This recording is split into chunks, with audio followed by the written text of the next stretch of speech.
ଶୋଇକି ଉଠିଲା ପରେ ଆଜି କ'ଣ କରିବି ବୋଲି ଭାବୁଥିଲି, ମନକୁ ଗୋଟେ ଆଇଡ଼ିଆ ଆସିଲା। 7ଟା 49 ଦେଖିପାରୁଥିବେ।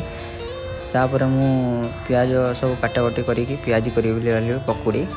ଦେଖିପାରୁଥିବେ ପକୁଡ଼ି ମୁଁ ଗୋଳଉଛି ଏବେ ପିଆଜ କାଟି। ତାପରେ କଢ଼ା ଇଣ୍ଡକ୍ସନ୍ରେ ଗରମ କରିବା ପାଇଁ ପକାଇଦେଲି। ପକାଇ ସାରିଲା ପରେ ତେଲ ପକାଇଥିଲି। ଦେଖନ୍ତୁ ତେଲ ଗରମ ହେଲା ପରେ ମୁଁ ଗୋଟେ ଗୋଟେ କରି ପିଆଜି ଯେଉଁ ଗୋଳିକି ରଖିଥିଲି ତାକୁ ଚାମଚରେ ଗୋଟେ ଗୋଟେ କରି ପକାଇଥିଲି। ଗୋଟେ ଗୋଟେ ଗୁଳା କରି ପକାଇଥିଲି ଦେଖନ୍ତୁ ଚାମଚରେ।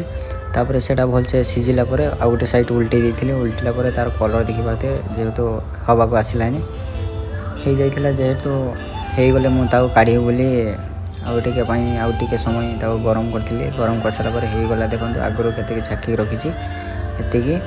ତାପରେ ମୁଁ ଟିକେ ବହୁତ ଗରମ ହେଇଯାଇଛି ସକାଳୁ ଏତେ ପରିଶ୍ରମ ଦେଖିଥିବେ। ତାପରେ କ'ଣ କରିବି, ପାମ୍ପଡ଼ ଥିଲା, ପାମ୍ପଡ଼କୁ କ'ଣ କଲି, ତେଲ ଗରମ ସେଇ ତେଲ ହେଇକି ପାମ୍ପଡ଼ ଛାକି ଦେଇଥିଲି। ପାମ୍ପଡ଼ ଦେଖନ୍ତୁ କେତେ ସୁନ୍ଦର ଫୁଲିଥିଲା ଆଉ କେତେ ବଡ଼ ବି ହେଇଥିଲା।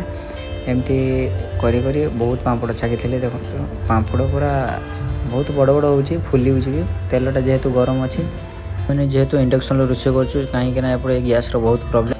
ପାମ୍ପଡ଼ ଛାକିଥିଲେ ଦେଖନ୍ତୁ 2 ଥାଳି ହେଇଥିଲା। ତାପରେ ପିଆଜି, ପାମ୍ପଡ଼, ମୁଢ଼ି, ପିଆଜ ମିଶି ଖାଇଥିଲି। ଏତେ ସମୟ ମେହନତ ପରେ ଖାଇବାକୁ ମିଳିଥିଲା। ଆପଣମାନଙ୍କୁ ଭିଡ଼ିଓଟି କେମିତି ଲାଗିଲା କମେଣ୍ଟ କରିବେ। ଆଜି ଥିଲା ଏତିକି ଭିଡ଼ିଓ। ରହିଲି, ଜୟ ଜଗନ୍ନାଥ।